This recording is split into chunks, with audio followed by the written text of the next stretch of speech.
હીરા ઉદ્યોગમાં મંદીના વાદળો ઘેરાયા છે અને રત્ન કલાકારો અને હીરાના વેપારીઓની હાલત દયનીય બની છે।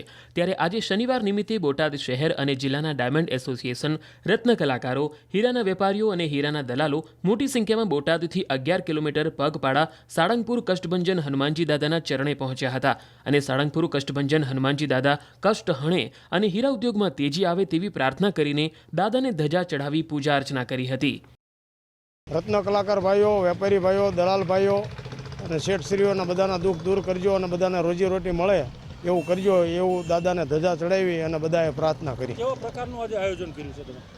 2 થી 3 હજાર લોકો પગપાળા હાલી અને હનુમાન દાદાના મંદિરે આવ્યા અને ધજા ચડાવી અને બધા લોકોએ હનુમાન દાદાને પ્રાર્થના કરી કે મંદીમાંથી સૌને ઉગારી અને બધાને રોજીરોટી મળે એવું પ્રાર્થના કરીએ।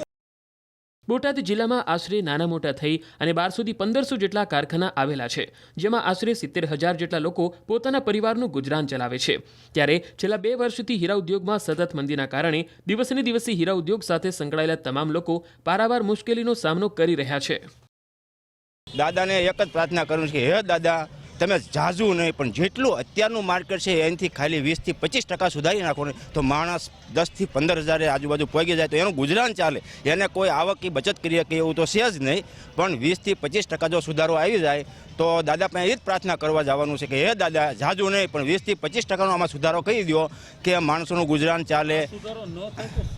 આ જો સુધારો ન થાય તો મારી દ્રષ્ટિએ માણસો દિવાળી સુધી વાટ જોઈને બેઠા છે, કારણ છે કે ખેતીની અંદર જો વરસાદ નથી એટલે કોઈનો ઓપ્શન નથી। માણસને ધંધા ગોતે છે, ડેલી માણસો ચર્ચા કરે જ છે કે મારે ક્યાં જવું, હું જાઉં, પણ હવે આ સાતમ આઠમનો દિવાળીનો તહેવારની માણસ રાહ જોઈને બેઠું છે એક કે દિવાળી સુધી હવે જો રાહ જોઈ આમાં શું થાય એવું છે। નકર માણસોને મારી દ્રષ્ટિએ કાં ગામ ફેરવવું પડશે, કાંઈ વિસ્તાર ફેરવવો પડશે કે જ્યાં કાંઈક રોજગારી મળી રહે।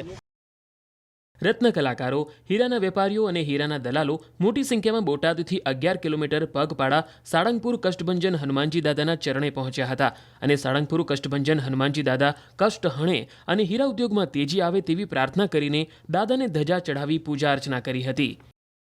અમે બેઠા હતા, એવો વિચાર આવ્યો કે બહુ મંદીનો માહોલ આખા ભારતમાં અત્યારે ચાલી રહ્યો છે, તો કીધું આપણે સાળંગપુર બાજુમાં દાદા હનુમાન દાદા છે અને જાગતું પીરાણું છે, તો કીધું મંદીના માહોલમાં આપણે દાદા પાસે જઈ અને પ્રાર્થના કરવી માટે અમે બોટાદથી પગપાળા માણસો, હીરાના વેપારી, કારખાનાવાળા ભાઈઓ બધા થઈને ભેગા મળીને પદયાત્રા માટે નીકળ્યા હતા અને સાળંગપુર આવીને દાદાને ધજા ચડાવીને દાદાને દર્શન કર્યા અને સર્વ હીરાના વેપારી ભાઈઓ બધાએ ભેગા મળીને દાદાને પ્રાર્થના કરી કે દાદા અમને આ મંદીમાંથી બહાર કાઢો। આવી મંદી જો યથાવત રહેશે તો મારું માન પ્રમાણે હીરા માર્કેટમાંથી એવરેજ માણસ બીજા ધંધામાં જશે અને કંઈક નવા વિચાર સાથે નવું કંઈક કરવું પડશે। હીરાનું હાવ અર્થતંત્ર બગડી જશે।